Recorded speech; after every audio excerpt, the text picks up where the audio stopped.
Hello everyone, welcome to my YouTube channel. तो आज हम बेसिक बैक्टीरियोलॉजी के चैप्टर नंबर 6 का एक और टॉपिक स्टार्ट कर रहे हैं जिसका नाम है द ह्यूमन माइक्रोबायोम। तो इस टॉपिक को हम पढ़ते हैं, तो स्टार्ट करते हैं। The human microbiome is the term used to describe the thousands of microbes microbiota located on the skin, on mucosal surfaces and within the lumen of the gastrointestinal tract. तो हमारे पास जो human microbiome term है ना, वो हमारे पास किस चीज़ को describe करने के लिए यूज हो रही है। तो ये हमारे पास जो थाउजेंड्स ऑफ माइक्रोब्स है ना, मतलब माइक्रोबायोटा, जो कि ह्यूमन की जो स्किन है उस पे लोकेटेड होते हैं, ह्यूमन के जो म्यूकोजल सरफेसेस हैं उस पे लोकेटेड होते हैं, और ह्यूमन के जो जीआईटी ट्रैक्ट है ना, उसका जो ल्यूमन है ना, उसके अंदर लोकेटेड होते हैं। तो ये जितने भी माइक्रोब्स इन जगहों पर होते हैं ना, तो इन सब माइक्रोब्स को फिर हम मिलाकर बोलते हैं ये ह्यूमन का माइक्रोबायोम है। The majority of these microbes are bacteria, but yeast and protozoa are also found in large numbers. तो ये जो हमारे पास ह्यूमन माइक्रोबायोम है ना, इसमें हमारे पास मेजोरिटी ऑफ माइक्रोब्स जो होते हैं ना, वो बैक्टीरिया होते हैं, लेकिन यीस्ट और प्रोटोजोआ भी लार्ज नंबर में प्रेजेंट होते हैं।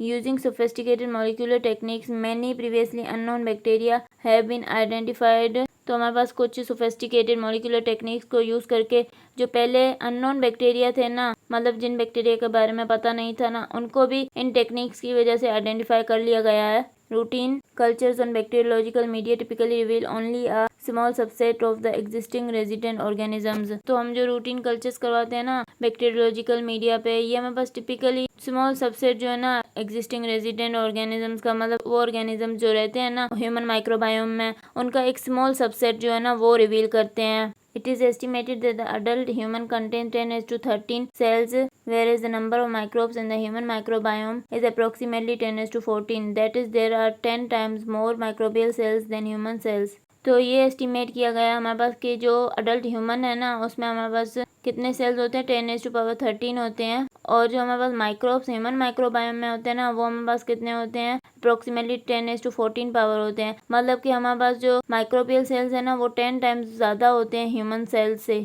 The largest and most complex microbial population resides in the colon। तो हमारे पास जो लार्जेस्ट है और ज़्यादा कॉम्प्लेक्स माइक्रोबियल पॉपुलेशन है ना, वो हमारे पास कोलोन में होती है। Within the colon, the two largest phyla of bacteria are the Firmicutes 64% and the Bacteroidetes 23%। तो कोलोन के अंदर हमारे पास जो है ना दो लार्जेस्ट फाइला बैक्टीरिया के रहते हैं, एक हमारे पास Firmicutes 64% और दूसरे हमारे पास Bacteroidetes 23% होते हैं। ये The Firmicutes are gram-positive rods and members of the genera Clostridium and Faecalibacterium are prominent organisms। तो फिर्मिक्यूट्स क्या है, हमारे पास ग्राम पॉजिटिव रोड्स हैं, और जो हमारे पास मेंबर्स हैं ना क्लोस्ट्रीडियम जेनरा के और फैकेलिबैक्टीरियम जेनरा के, ये हमारे पास प्रोमिनेंट ऑर्गेनिजम्स हैं। The Bacteroidetes are gram negative rods and the genera Bacteroides and Prevotella are important members. तो हमारे पास जो बैक्टीरियोइड्स हैं ये हमारे पास ग्राम नेगेटिव ऑर्गेनिजम्स हैं, और जो हमारे पास जेनरा बैक्टीरियोइड्स और प्रीवोटेला है ना, ये हमारे पास इंपॉर्टेंट मेंबर्स हैं। Species of Proteobacteria gram negative rods such as Escherichia and Salmonella and Actinobacteria gram positive rods such as Actinomyces make up a large percentage of the remainder. और जो हमारे पास स्पीशीज होती है ना प्रोटियोबैक्टीरिया ग्राम नेगेटिव रोड्स, जिसमें हमारे पास एस्चेरिका और salmonella आ जाते हैं, और एक्टिनोबैक्टीरिया जो कि हमारे पास ग्राम पॉजिटिव रोड्स हैं, जिसमें हमारे पास एक्टिनोमाइसिस आ जाते हैं। तो हमारे पास ये सारी जो स्पीशीज है ना, ये सारी हमारे पास जो बाकी लार्ज परसेंटेज रह जाती है ना, वो ये सारी स्पीशीज मिलकर बनाती हैं। There is mounting evidence that the organisms in the microbiome play an important role in several body functions and disease such as weight control, obesity, inflammatory bowel disease, the immune response in general and resistance to infectious disease. तो हमारे पास ये भी साबित हो गया कि ये जो हमारे पास ऑर्गेनिजम्स होते हैं ना माइक्रोबायोम में, ये हमारे पास जो है ना सेवरल बॉडी फंक्शंस और डिजीजेस में भी इनका एक इम्पोर्टेंट रोल होता है। जैसे कि वेट कंट्रोल, ओबेसिटी में इनका रोल होता है, इन्फ्लेमेटरी बाउल डिजीज में इनका रोल होता है, और इम्यून रिस्पॉन्स में भी इनका रोल होता है, और रेजिस्टेंस टू इन्फेक्शियस डिजीज में भी इनका रोल होता है। The effect on obesity is revealed by studies involving the transfer of fecal bacteria between strains of inbred mice। तो हमारे पास जो ओबेसिटी पे इफेक्ट है ना, वो हमने किस तरह रिवील किया कि हमने जो है ना स्ट्रेन्सली इनब्रेड माइस की, मतलब वो चूहे जिनकी जीन सेम होती हैं, उन चूहों के बीच में जो हमने है ना फीकल बैक्टीरिया ना उसको ट्रांसफ़र करवा दिया, और फिर हमने इस चीज़ को स्टडी किया, उससे हमें इफेक्ट ऑन ओबेसिटी पता चला।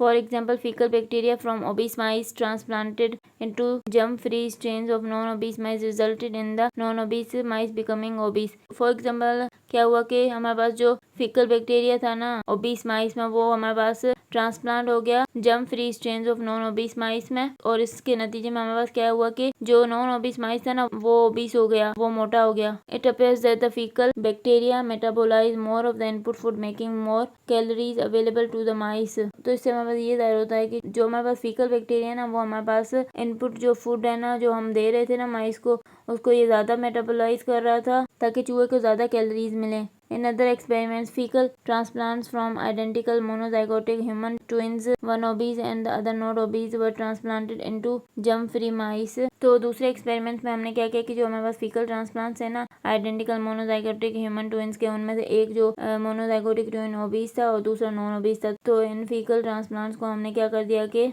ट्रांसप्लांट कर दिया जर्म फ्री माइस में। The mice that received the fecal transplant from the obese twin gained significantly more weight than the mice that received the fecal transplant from the non-obese twin. तो वो चूहा जिसके पास जो fecal transplant obese twin का आया था उसने ज़्यादा वेट गेन किया, और वो चूहा जिसके पास जो fecal transplant non-obese twin का आया था ना उसने कम वेट गेन किया। The intestinal microbiota also plays a role in certain autoimmune diseases such as the inflammatory bowel diseases, Crohn's disease and ulcerative colitis.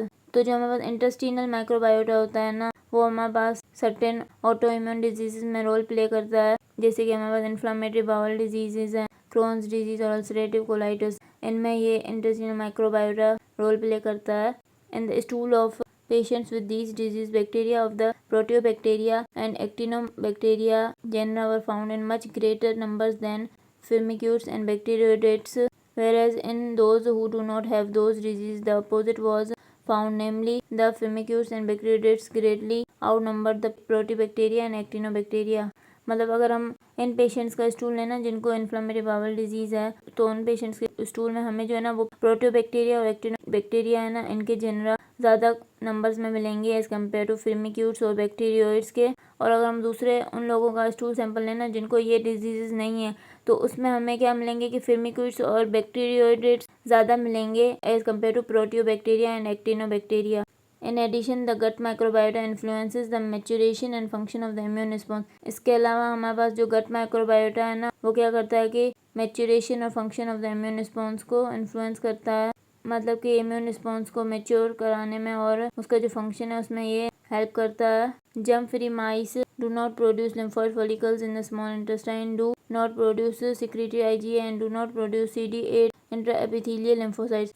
तो जो हमारे पास जर्म फ्री माइस है ना वो हमारे पास लिम्फॉइड फॉलिकल स्मॉल इंटेस्टाइन में प्रोड्यूस नहीं करता और वो सीक्रेट IgA भी प्रोड्यूस नहीं करता और CD8 इंट्राएपिथेलियल लिम्फोसाइट्स भी प्रोड्यूस नहीं करता। Further the presence of certain members of the microbiota influences the proportion of TH1, TH2 and TH17 T cells. Further हमारे पास अगर सर्टेन मेंबर्स हैं ना माइक्रोबायोटा के अगर वो प्रेजेंट होते हैं तो वो हमारे पास क्या करते हैं कि T helper cell 1, T helper cell 2 और T हेल्पर सेल 17 इनको बनाने में जो है ना वो हेल्प करते हैं। Colonisation resistance is another function of the microbiota. Colonisation resistance भी हमारे पास एक दूसरा फंक्शन है माइक्रोबायोटा का, मतलब कि ये जो हमारे पास नॉर्मल फ्लोरा होता है ना, मतलब जो ह्यूमन माइक्रोबायोम में जो ऑर्गेनिज्म है ना, ये जो हमारे पास दूसरे नए ऑर्गेनिजम्स होते हैं उनको ये फिर ग्रो करने नहीं देते हैं, मतलब ये उनको फिर रेजिस्ट कर देते हैं, फिर वो दूसरे ऑर्गेनिजम्स ग्रो नहीं कर सकते हैं। Within the colon members of the intestinal flora prevent the overgrowth of Clostridium difficile the cause of pseudomembranous colitis. तो कोलोन के अंदर जो हमारे पास मेंबर्स होते हैं ना इंटेस्टिनल फ्लोरा के, ये क्या करते हैं कि क्लोस्ट्रीडियम डिफिसाइल है ना उसकी ओवरग्रोथ नहीं होने देते। क्लोस्ट्रीडियम डिफिसाइल क्या करवाता है हमारे पास सूडोमेम्ब्रेनस कोलाइटिस करवाता है, तो ये फिर इंटेस्टिनल बैक्टीरिया इसकी ओवरग्रोथ को प्रिवेंट कर देते हैं। When antibiotics kill members of the colonic flora, colonization resistance is lost, Clostridium difficile overgrows and colitis results। तो अगर हम ज़्यादा एंटीबायोटिक्स लें तो वो एंटीबायोटिक्स क्या करती हैं, वो हमारे पास जो नॉर्मल मेंबर्स होते हैं ना कोलोनिक फ्लोरा के उनको वो किल कर देती हैं। जब हमारे पास नॉर्मल मेंबर्स जो हैं वो कोलोनिक फ्लोरा के किल हो जाएंगे तो हमारे पास कोलोनाइजेशन रेजिस्टेंस ख़त्म हो जाएगी। जब कोलोनाइजेशन रेजिस्टेंस ख़त्म हो जाएगी तो क्लोस्ट्रिडियम डिफिसाइल जो है वो ओवर ग्रो कर जाएगा, बहुत ज़्यादा ग्रो करेगा, जिसके नतीजे में क्या होगा, कोलाइटिस हो जाएगी। In some patients with intractable colitis faecal transplants from unaffected individuals cures the colitis. तो हमारे पास कुछ पेशेंट्स जिनको इंट्रैक्टेबल कोलाइटिस होती है ना, वो कोलाइटिस जो कि ट्रीटमेंट के बाद भी सही नहीं होती है, तो उनमें हम क्या करते हैं कि अनअफेक्टेड इंडिविजुअल्स जो होते हैं ना, मतलब वो इंडिविजुअल्स जिनको कोलाइटिस नहीं होती, तो उनसे हम क्या करते हैं कि फीकल ट्रांसप्लांट्स लेते हैं और वो उन पेशेंट्स में हम लगा देते हैं और फिर उनकी कोलाइटिस क्योर हो जाती है। तो आई होप कि आपको ये समझ में आ गया होगा। अगर आपको मेरा लेक्चर पसंद आया तो प्लीज़ मेरे चैनल को सब्सक्राइब करें, लाइक करें और बेल आइकन को प्रेस करें। Thank you.